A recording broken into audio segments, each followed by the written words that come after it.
basically initially said, "You're crazy, don't do it," you know. And we had another 2-hour meeting, and out of that they went with it, and I spent a 6-month period as director, and then went back to being a columnist full-time. The our facility in Walnut Creek, the rescue shelter, the way it's set up as a almost like there's kiddie condominiums, it does not have the sort of ominous feel that so many of No, it's very friendly instead of going into a cold. An interesting point, which a lot of people don't know, is the architect who designed that wonderful facility also designed Contra Costa Animal Services new shelter. Right? Well, it's not new now, but. Do you think that the community realizes how special these facilities like ARF and the Lindsay Wildlife Museum are? Because if you go to other parts of the state or other parts of the country, they don't necessarily have facilities like that that are just accessible to the public. I'm sure there are people who don't, but at the same time, I know a lot of people realize what a treasure those two places are. It certainly requires a lot of support. Yeah, they definitely need support, and I try to give them as much as I can, but everybody needs to support those two things because it's a unique opportunity for families and children to learn about special things. Having spent so much of your life right here in Contra Costa and in Walnut Creek, let's talk just a little bit about facilities like this new public library. This wonderful new public library. It's an incredible facility. It's a treasure. Yes. Did you use the Walnut Creek Public Library growing up? I have used libraries like probably nobody else on this earth has used. As I grew up, I used the Pleasant Hill. When I moved to Walnut Creek, I was down here and listening to the librarians complain about not having enough room and borrowing books. When I was in the 5th grade in Berkeley, I lived about 2 blocks on Bancroft, about 2 blocks from the Berkeley Public Library. And when I was in the 5th grade, I was out of school for the entire year with serious allergies. I was allergic to everything. I was sick, I was lightweight, lost a lot of weight and stuff. And so while I was recovering during that period, the schools would send home information so I could do that. My mom would go to the library, Berkeley Library, every day, and every day the librarians would have picked a stack of 5 or 6 books for her selection, and she would bring them home for me to read, and the next morning she would take the books, I had read them all, back, and for that entire year I went through the entire children's section of the library, and those gals that work there took all their time to pick the books for me. You know, I wouldn't be doing what I'm doing today without it, and without that library. As we've interviewed the authors for this Get Lit series, I think every author has expressed their gratitude to librarians for the effort that they make in just kind of being aware of what the resources are and leading visitors in the right direction for what they need to use. Yes. We can't really understate the value of those people. No, and the thing I really like about this library is it's not just a library, it's a community center for people. You know, there's gathering places for teenagers, there's computers, there's books, there's rooms to meet in. I mean, it's what a library should be. It's a gathering place. How has the growth of Walnut Creek as a cultural center and as a sophisticated cosmopolitan area surprised you? It has surprised me to a degree, but pleasantly so, because I like the way they've done it.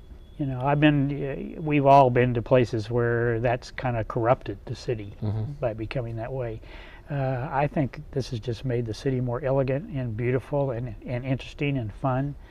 I mean, there are from incredible places to eat to places like the Leisure Center where you could go to really cool stuff, to fun places to shop, and I don't think you could pick anything that you couldn't find here if you wanted to, but it's all been done in such a nice way that, you know, you don't find it bothering you, and there's neat places, and there's a nice tree-lined creek. Walnut Creek Open Space guys are putting up wood duck boxes so that the wood ducks that live in the creek can go up in these nest boxes and have their babies, and, you know, and keep things nice and wild. So in the midst of all this, you know, 100 feet away you have Main Street with incredible places to eat, and then you have this wild creek with wild creatures live in there. Isn't there wild salmon running through Walnut Creek? They make it all the way up. That's amazing. In fact, it was one day I was sitting there working on my column, and this guy calls me, and he says, I've got a problem. He says, this tree is going to fall down and destroy my house, and something's causing this. One of the trees went down, and now another one. And he was calling from off a Newell over by Kaiser Hospital, right downtown Walnut Creek. So I was going to go down on an errand, so I swung by his house, and a beaver. The creek was right near, and a beaver had come down from the delta, down the river, up Pacheco Creek, up Walnut Creek, shut it over to whatever this creek name was, and gone in and was up gnawing through a tree that was going to crash down on this guy's patio roof in the middle of downtown Walnut Creek. It's amazing to consider these wild animals in their natural habitat, living right next door in your books in our backyard, where we're, charging our iPhones and logging onto the internet. My wife and I are huge animal lovers, and we have 2 dogs and 2 cats at home. I'm wondering how many pets and critters have you domesticated in all these years that you've been... Well, I think when I was at Lindsay Museum, I started their wildlife rescue program, which now has a hospital and a veterinarian. I wish I'd have had back in those days. And we were dealing with 5,000 and 6,000 animals a year, wild animals that came in, and orphaned and injured wild animals. I think during the period I was there, probably went through 100,000 animals. Domestics, who knows? I wouldn't even guess. Do you have pets at home? Right now I have a California desert tortoise and 2 manic cats. I once camped on... Rescues.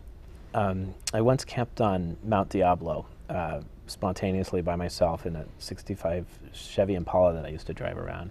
And I drove down in the morning on the North Gate side of Mount Diablo, and the road was just covered in giant tarantulas. Yeah, that was in the fall. It was probably late summer, early fall, and just big movie set piece tarantulas, and I just remember that was just this remarkable sight to see in the morning. Well, it's a unique spot on Diablo. There's tarantulas all over, but that's a very special place, and it's a big place. That's the area where the tarantulas are. There's no construction or building.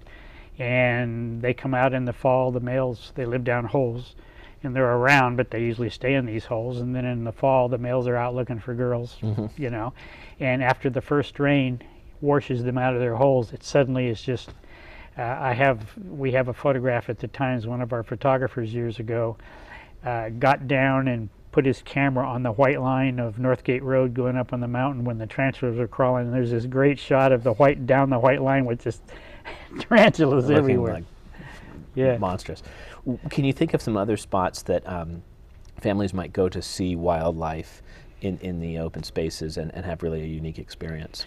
Well, any place around Mount Diablo, and that's starting from Clayton and working your way all around Northgate, Southgate, up on the mountain. Any of the East Bay regional parks, they're wonderful, are good spots. The beaver people in Martinez, you can go downtown Martinez where the creek goes through, and there'll be signs and everything showing you. And there's a beaver family, in fact there's about 3, the family had 3 babies this year. That's great. And they have a website, www.martinezbeavers.org, where you can find everything you wanted to know about them. The Martinez beavers have received national attention. Yes, they have. And there's celebrity beavers, I guess. But it's really been journalists like yourself having the tenacity to write a weekly column and really stay on top of all the wildlife situations and help people with their questions. Right. And I know that in Diablo Magazine we have an annual Best of the East Bay issue, and whenever we've asked who's the East Bay favorite newspaper columnist, it's always Gary Bogue. Well, I sort of cheat because I write actually a daily column. So that's so you have that many more readers. Yeah. But I know that your readers appreciate you, and so I just wanted to thank you personally as a fan of your work for so long for coming on to Get Lit. And is there a new book? What's the next The next book is going to be, there's a skunk in my backyard. Great. And I'm also working on, I don't know what the title is going to be yet, kind of a history of my years at the Lindsay Museum. Terrific. Look forward to I have a lot of really neat old photos. I'm looking forward to both of those projects. Thanks again for coming on, and thanks for all that you do for the Walnut Creek Public Library as well as Well, thanks for giving me a chance to say how much I love this place. Oh, we appreciate it very much. So thanks to Gary Bogue for his appearance today, and stay tuned for future episodes of Get Lit, in which we talk to interesting Bay Area authors. Thanks very much for watching.